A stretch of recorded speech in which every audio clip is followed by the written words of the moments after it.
මේ දැක්කම අපේ රාජ්‍ය ඇමතිතුමත් රාජ්‍ය දෙදෙනාම සමහර ප්‍රශ්න වලට පිළිතුරු දීලා තියෙනවා. පළමුවෙන්ම මම ඊයේ පෙරේදා ආවේ ප්‍රශ්නයක් ගැන පැහැදිලි කරන්න ඕනේ. මේ මහවැලිය ඉඩම් ගැන මේ රටේ 1977 වෙනකොට ඉඩම් තිබුණ ඉඩම් කොමසාරිස් යටතේ. ශීඝ්‍ර දියුණුව නිසා නාගරික හා ග්‍රාමීය අපි විශාල ඉඩම් කොටසක් දුන්නා. මහවැලියට තව එකක් දුන්නා නාගරික සංවර්ධන අධිකාරියට. ඒ වගේම තවත් සංස්ථා කීපයක් ඉඩම් ලබාගන්න. දැන් වෙලා තියෙන්නේ කොතනද ඉඩම් තියෙන්නේ මොකද්ද වෙන්නේ කියලා අපි කවුරුවත් දන්නේ නැහැ.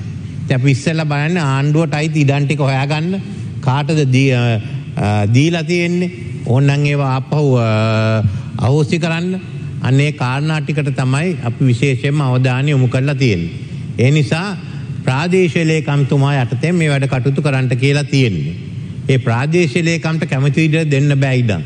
අපි දැන් කොමිටියක් දාන්න මේ කාලය තුල දීලා තියෙන ඔක්කොම අපි ආපහු කැන්සල් කරන්න කියලා අහෝසි කරන්න ඉන්නේ. ඉතින් මේකයි මෙතෙන්ට සිදු වෙලා තියෙන්නේ. මහවැලිය ගැන විශේෂයෙන් කෑ ගන්න මම මේ ඉඩම් ඔක්කොම තිබුණ ඉඩම් කොමසාරිස් එක්ක. දැන් හුඟක් තැන්වල ජනතාව පදිංචි කරලා ඉවරයි. ඒ වැඩ කටයුතු ආපහු බාර දීලා නැහැ කෘෂිකර්ම අමාත්‍යාංශ ඉඩම් අමාත්‍යාංශයට. ඒ ටික කරගෙන යන්නේ. සමහර තැන්වල පදිංචි කරගෙන යනවා. ඒවට ප්‍රශ්නයක් නැහැ. ඒවා පදිංචි කරගෙන දියුණු කරන්න. ඒත් විශේෂයෙන්ම B කලාපය, C කලාපය, H කලාපය අනුරාධපුර පොළොන්නරුව පැත්තේ තියෙන ඒවා අපි හොයාගෙන මම හිතන්නේ ජනතාවට හරියට දෙන්න ඕනේ. දැන් අපිට කෘෂිකර්ම මහවැලියෙන් කෘෂිකර්ම කරන්නයි කෘෂිකර්ම දෙපාර්තමේන්තුවෙන් කරන්නේ දෙකම කළා තාම අපිට මෙට්‍රික්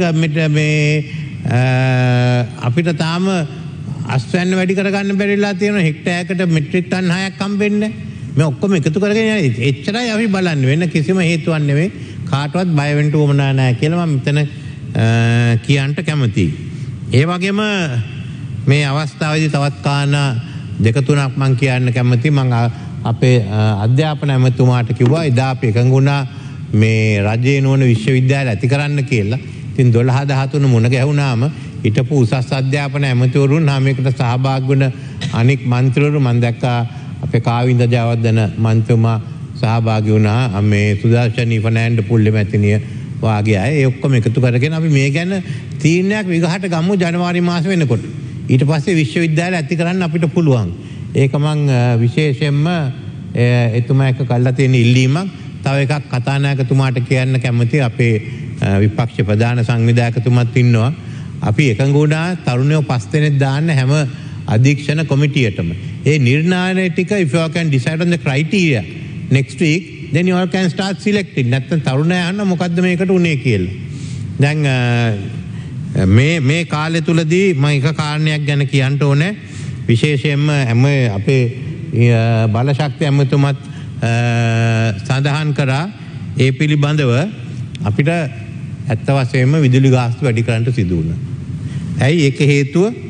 දැනට අපි මේක නෙකරුවා නම් මේ ආපහු මේ අවුරුද්දේ අපි අගෝස්තු මාසේ වැඩි කරා. ඒක මදි. දැන් තව බිලියන 151ක අලාභයක් ලැබෙන්න තියෙනවා. ඒ වගේම දැනට අපේ සම්පූර්ණයෙන්ම අලාභය 2013 ඉඳන් බිලියන 300යි. බිලියන 300ක් අපිට හොයන්න තියෙනවා මේ කාලෙදී. විශේෂයෙන්ම ඒ එක්කම අපි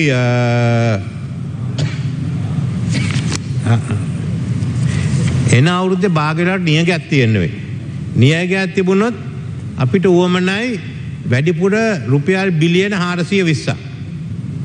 සාමාන්‍යයෙන් වර්ෂාව ලැබුණොත් බිලියන 352ක්. වැඩි වර්ෂාව ලැබිලා ගම් වතුර තිබුණොත් බිලියන 295ක්. දැන් මේවා අපි කොහොමද හොයාගන්නේ? අන්න ඒකයි ප්‍රශ්නේ. ආණ්ඩුවට ආදායමක් නැහැ. මුදල් මුද්‍රණය කරන්නද? එහෙනම් රුපියල බාල්දු වෙනවා. දෙවනුව මොකද්ද කරන්නේ? එහෙනම් වැට් වැඩි කරමු. එතකොට දැන් වැට් වැඩි කළා අන්තිමට බඩු භාණ්ඩය ඒකත් ප්‍රශ්නයක් ඇති වෙනවා. තුන්වෙනිව තියෙන්නේ ගාස්තුව වැඩි කරන්න. මම දන්නවා මේකට තියෙන ප්‍රශ්න. අපිට පුළුවන් විදුලි බල කප්පාදුවක් කරන්න. මම ඒකට කැමතුනේ නැහැ. ඒ ලෙවල් විභාගේ තියෙන්නේ ජනවාරි පෙබ්‍රවාරි මාසේ කොහොම හරි ඒක නවත්තන්න ඕනේ.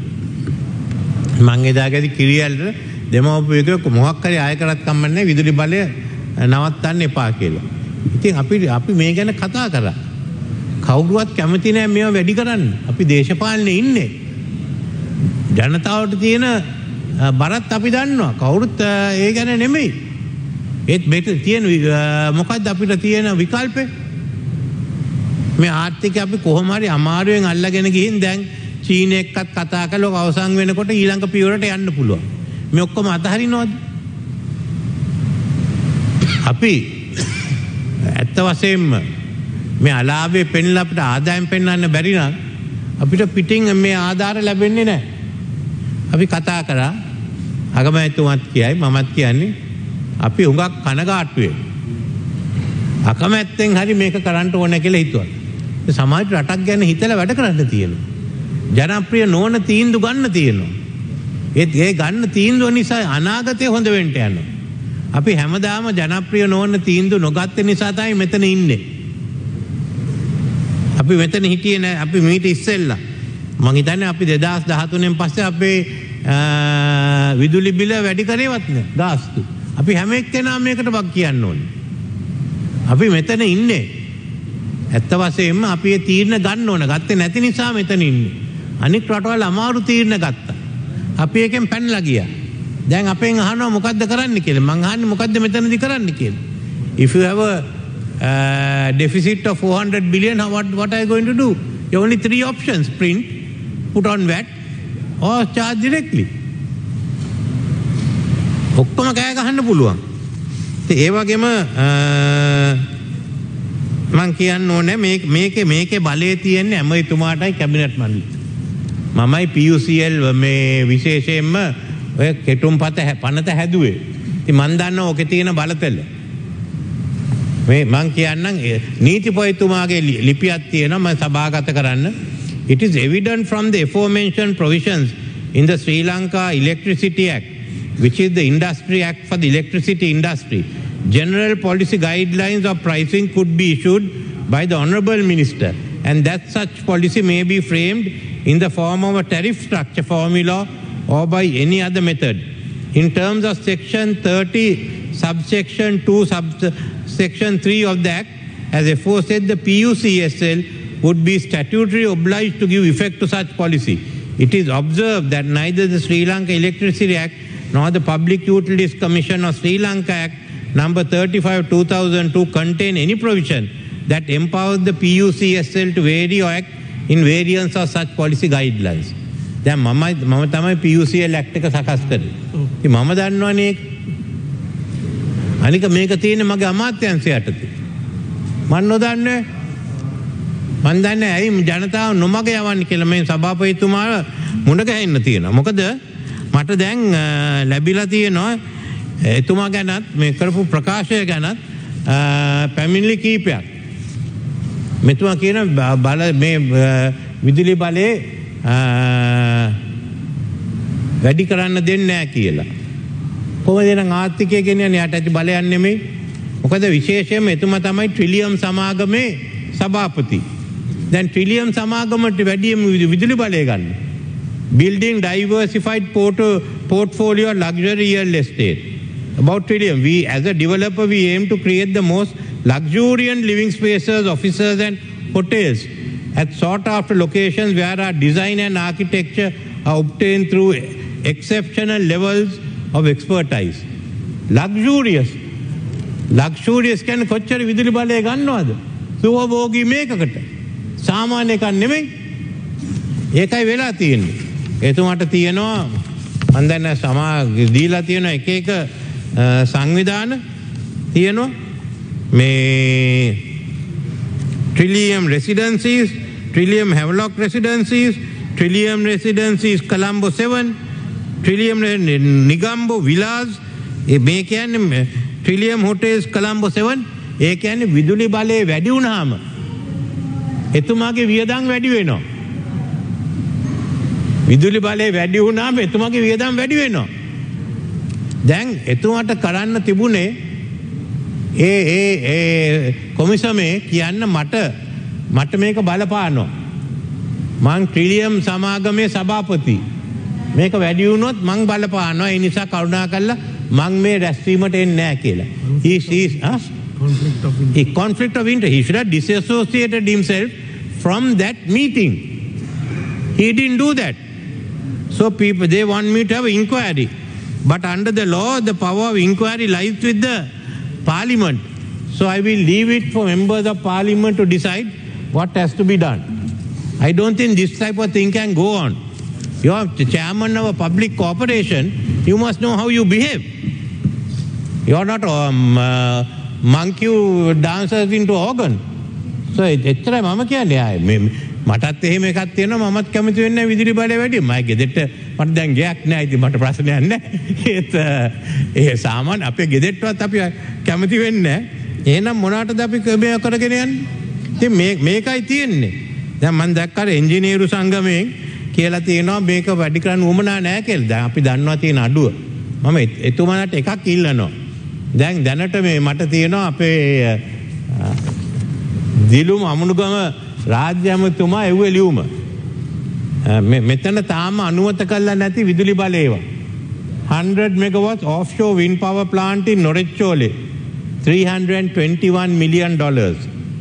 500 megawatt offshore wind power plant in Hambantota. $1.4 billion. 100 million solar park, Buffalo Island, Batticaloa district, $68 million. 250 megawatt wind power plant, Dutch Bay, Putlam, US $204 million.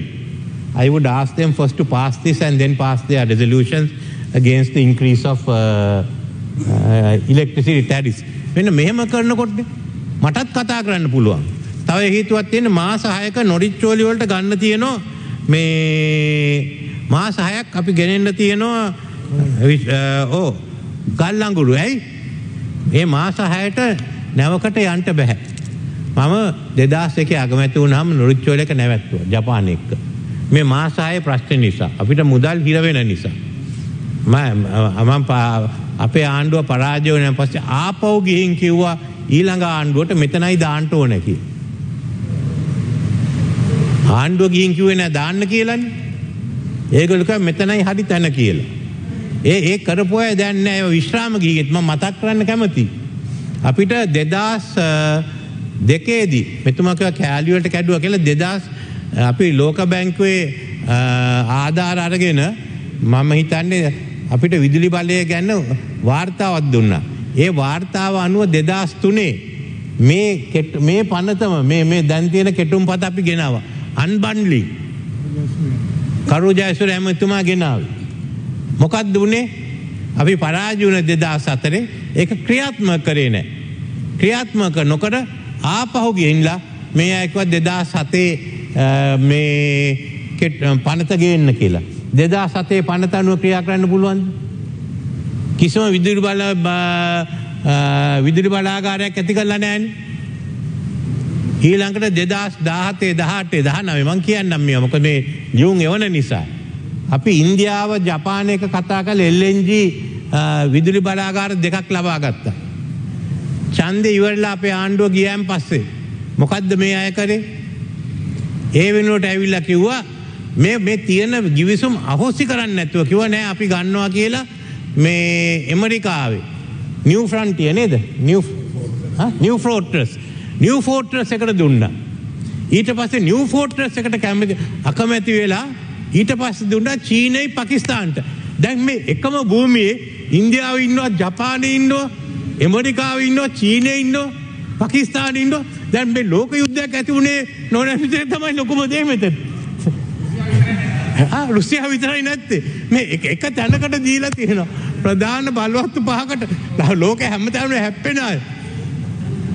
මේ අපිට යුද්ධයක් නැති වුණා. දැන් මේක විසඳන්න කියලා මට කියනවා. අන්තිමට LNGත් නෑ මොකුත් නෑ අපිට මෙතන. අර ඉන්දියාවට දුන්නේ දෙක දුන්නා නම් ජපාන එක්ක එවලේ මෙතෙන්ට එනවා. ඉතින් ඔය ලියුම් ලියන්න එපා.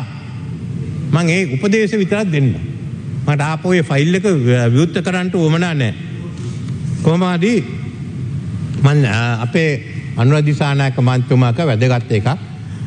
කුඩා හා මධ්‍යම පරිමාණයක විශාල ප්‍රශ්නයක් අපි දන්නවා. ඒත් ඒ වගේම තව ප්‍රශ්නයක් තියෙනවා බැංකු ප්‍රශ්නේ. මොකද බැංකුව දැන් අමාරු තත්වයක ඉන්නේ.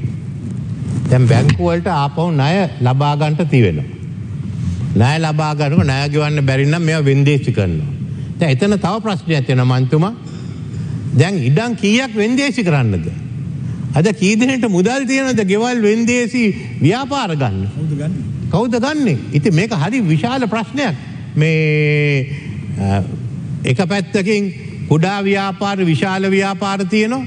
ඕනේ තරම් ඒවා විකුණන්නේ නැතුව බැංකු වලට මුදල් ලබා ගන්න බෑ. අනික් අතට මේවා ගන්න කවුරුත් නැහැ. ඉතින් අපි දැන් කතා කර යන්නේ IMF එක්ක. මම මේ සභාවට එන්න I think we'll all have to get together and think of how this financial sector is to be this thing. We can blame each other. I can say I am not responsible. But the fact is that we can't have the banks collapsing. So we come back to you, public finance and banking. That's why I wanted the banking oversight committee. It's a very serious problem and it will go for some time. And I want the House to be aware of. මේක විශාල ප්‍රශ්නයක්. තවත් ප්‍රශ්න ගණනාවක්. Honorable Dr. Harshali Singh. You are raising a very important point. I would like you to take a look at the domestic debt exchange of Ghana, which is going into force this week. Yeah. It's a voluntary exchange, sir. So they are actually addressing the elephant in the room. We are talking about all kinds of, issues, but we are not really addressing the domestic debt issue. Whether it is the banking sector, how are we going to ring-fence the banking sector and still sort of try to unwind this problem? So this is a huge matter, so nobody's talking about it. Okay, so let's once we get on to this. Secondly, I read you, I agree that we must have a new law to regulate the casinos. I think the Singapore law is something to watch and I'd like the House to draft the issues. Maybe public finance can send us a report on regulation of casinos here. Honorable Dr. Harshali Singh. That notes, I appreciate that because originally it was sent without a regulator. So there is one thing, we got them to agree to a 30th September deadlines.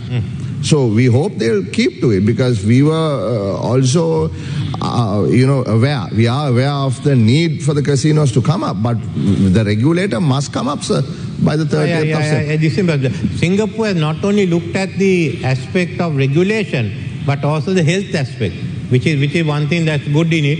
And then what do we do with the Sri Lankans? Are they to enter the place or not? They have their fundamental rights. You can't ask the foreigners to come and not them. On the other hand, so there are many social issues also that I think we'll have to go into and give a full comprehensive report on how casinos and how many casinos can we bear. We can't have a casino at every petrol station. So we have to decide down how many casinos that we want to have. Honorable Harshali Singh. Thank you, sir. On that, there are so many casinos online, sir. But none of them are paying any tax. Even as of today, there are a number of online casinos. So we also told the finance ministry that they'll have to urgently bring amendment to the existing law so that you somehow register these online casinos because billions of rupees probably are lost because we don't collect a single cent of tax. Maybe that's why I said I wanted the parliament to go into it, come back with a comprehensive one which all can do quickly and we can sort that out. ඒත් අද තියෙන්නේ අපි තාම මේ මූලික ප්‍රශ්නවලට විතරයි මුහුණ දීලා තියෙන්නේ. විසඳුම් වලට තාම යන්න තියෙනවා. අපි මේ සතියේ අඟහරුවාදා විශේෂයෙන්ම අගමැතිතුමත් මමත් අදාළ ඇමතිවරුත් IMF සංවිධානයේ ලෝක බැංකුව ආසියානු සංවර්ධන බැංකුව AIIB සංවිධානය එක්ක දීර්ඝ වශයෙන් සාකච්ඡා කරා. දැන් අපි බලන්නේ සැලැස්මක් ඇති කරන්න. ඒ සැලැස්මත් එක පැත්තකින් ඇති කරන්නේ ඒකත් මම මූල සභාවටම දෙන්නම්. ඒ වගේම පෙබ්‍රුවරි නැත්නම් මාර්තු මාස අපි යෝජනා කරලා තියෙන්නේ ඒ සංගමුත් අදාළ තානාපති කාර්යාලත් අපේ ප්‍රධාන මන්ත්‍රීවරු දෙපැත්තෙම එකට එකතු වෙලා අපි දවසක් විතර මේ ගැන සාකච්ඡා කරමු. But we have to go ahead. But I want you all to discuss it before we go ahead. අපි තීරණ අරගෙන යමු. ප්‍රශ්න ගණනාවක් තියෙනවා. මං හිතන්නේ ඒ නිසා අපිට විධායක බලතල තියෙන කොමිටි කීපයක් පත් කරන්න වෙයි. අපේ മന്ത്രിතුමන්ලටත් ඒකේ සභාපතිවරු හැටියට බලතල දීලා ක්‍රියා කරන්න ප්‍රශ්න ගණනාවක් තියෙනවා. මම එකක් කිව්වේ ඇත්ත වශයෙන්ම අපිට තියෙන ඉඩම් ටික හොයන්න අවුරුද්දක් කියලා. අපි දන්නේ අපිට තියෙන වාහන ගන්න. අපි දන්නේ අපිට තියෙන ගොඩනැගිලි ගන්න. ඒ තත්ත්වයට ඇවිල්ලා තියෙනවා. How can you run a company if you don't know what your assets are? ඉතින් මේ ඔක්කොම කරගන්න අනෙක් දියුණු කරගන්න මම හිතන්නේ සහයෝගය දෙයි කියලා හැම එක්කෙනාම අපි එකතු වෙලා ඒ වැඩ කටයුත්ත කරමු. මම 12 වෙනිදා කොහොමත් අපේ മന്ത്രിතුමාලා සියලු දෙනාටම ආරාධනා කරලා තියෙනවා අපේ ආහාර සුරක්ෂිතභාවයේ වැඩසටහනට එන්න, එතෙන්ට සම්බන්ධ වෙන්න. ඒ පිළිබඳ දැන් මට පෙනෙන හැටියට අපිට හොඳ අස්වැන්නක් ලැබෙනවා මේ අප්‍රේල් මාසෙ මහා කන්නේදී. ඒකත් ප්‍රශ්නයක්. මොකද අපිට ගිය යල කන්නේත් අස්වැන්න කොටසක් ඉතුරු වෙලා තියෙනවා. ඊට ඉස්සෙල්ලා මාස් කන්නේත් වී තියෙනවා. දැන් වී අතිරික්තයක් තියෙන තත්වයකට යන්න පුළුවන්. ඉතින් ඒ නිසා අපේ ගොවි මහතුන් ආරක්ෂා කරන්න පුළුවන්. අනික් අතට වී අතිරික්තයක් තියෙන නිසා අපිට මන්ද පෝෂණය සඳහා උවමනා ආහාර කොටසක් ලබා ගන්නට පුළුවන් වෙනවා. ඉතින් ඒකට හැම එක්කෙනාම සම්බන්ධ වෙලා මේක ජාතික මට්ටමින් කරන්න බෑ. ඒ කොට්ටාස මට්ටමින් අපි කරන්න තියෙන්නේ. ඒකට ඔබේ නායකත්වය ලබා දෙයි කියලා මම බලාපොරොත්තු වෙනවා.